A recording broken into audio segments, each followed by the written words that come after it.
Hi everyone, welcome back to my channel. To those who are new, thank you so much for tuning in. To those who have subscribed, thank you so much for coming back. Today I just want to delve on, are we leaving a legacy or are we leaving debt behind? So we've all seen how death keeps knocking at so many people's doors, and especially because of the pandemic that we are facing. So I'm just wanting to perhaps encourage us or give us a reason why we should keep on this debt freedom journey, and why we should keep striving for that positive net worth, basically. So just so you know, I don't know if maybe we don't, maybe we do, but if we don't know, should you pass on, God forbid, but should anyone pass on, if they still have debt in their name, it does not just go away because you are no more. It actually remains, and sadly sometimes it will remain for the loved ones around you. For example, if you have a home and you're still paying it off, what happens at times is, if people don't have proper measures in place, your family, those around you, or your children can actually lose that home, only because they can, obviously they're maybe not working, they cannot pay the debt that has been left behind. So I just want to encourage us to keep on this debt freedom journey, but also I just want to speak of certain measures that maybe we can think of or put in place just to help with actually ensuring that our debts kind of vanish or go away should anything happen to any of us. All right, so I'll just speak about three measures that I think can help. It's just an opinion, it's just from me reading around or listening to specific financial literacy channels or books or whatever.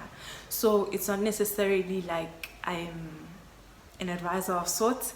So I'm just sharing what I've been reading around or what I've been listening to or reading about. So the first thing I want to talk about is a will, right? So if you have a will in place, obviously a will tells you, or tells the people left behind, this is how my assets are going to be divided. But also, whoever is in charge of taking care of this will for you, I think it's called an executor, whoever is in charge of taking care of this will, they will check everything, including any debts, including all assets that you have. And before, let's say it's just money, let's say it's just a monetary value that's sitting somewhere for someone, before they even sort of split this amount around, whatever debts sitting under your name, it forms part of this estate that you've left behind. It forms part of everything you've left behind. They will first see those things, and those things will be taken care of before your monies are probably split. Like I said, I might stand to be corrected, but I think that's how it works, from what I've heard or read about or whatever. So those debts will be taken care of by whatever, if there is a monetary value, and if obviously it's stated in your will what is there, and how, and they know what your estate is what needs to happen with whatever you've left behind. So that will help. I think it's something that will really help, and especially with not knowing what is owing and whatever, people don't want to be surprised at the end, or you're gone and people now need to figure out what is left, and then they lose assets and stuff like that, even cars. So yeah, just that will take care of that.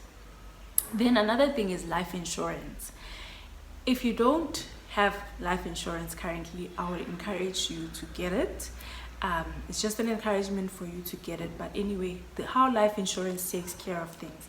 So life insurance is the same as well, because there's a monetary value that probably is going to be paid out on your life that you've agreed upon when you signed up for that life insurance. At least that will help take care of any debt that might be left behind. Also, I stand to be corrected again, but I think when you purchase a home, it's actually mandatory that you have life insurance, because if you don't have any other measures in place to take care of the debt at the end of your life, like a bond or the home that you currently servicing with the banks, what happens is the amount that life insurance pays out, your bank will also get a cut from that, so that it takes care of the house. And in that way, no one around you or your loved ones will lose the home that you, I mean, it's something that you worked hard to get. It's not easy to get a home in South Africa. There are many things that you need to adhere to. You need to have a credit score, so all that you've worked so hard to be debt free, or you've worked so hard to get a good credit score, and all that will go up in flames if at least you don't have a life insurance that will take care of that amount, you know. So I'd really encourage getting a life insurance as one of another measure that would be in place to take care of any debt that's left behind. Then we also speak of actual insurance on the debt that you take out. So again, with the pandemic, a lot of people now know that behind every loan that they have with a bank, for example, if they have a loan with a specific bank, now they know that there's actually insurance linked to that loan. So many people lost their jobs, and the bank will actually now let them know that, listen, there's actually an insurance product that is linked to this to your loan, for example, and this insurance product can take care of the loan for in the meantime, while you may be looking for other employment, or they maybe will let you know for how long it will take care of that. So that's also a measure that's in place for the specific loan. But I would also encourage you going back to your financial institution that you have a loan with, and actually finding out what it actually covers. Is it just when you've lost a job, or when you are retrenched, or does it also take care of the actual loan should your life come to an end? So those are some of the measures that I've just read up about, or just listened to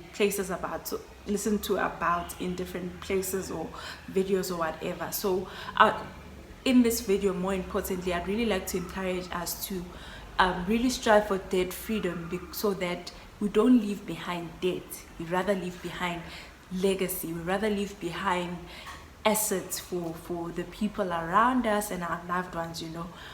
And also having those measures in place that will help take care of debt should we leave behind debt. As the Financial Bunny says in her book, one of the best investments is paying off debt.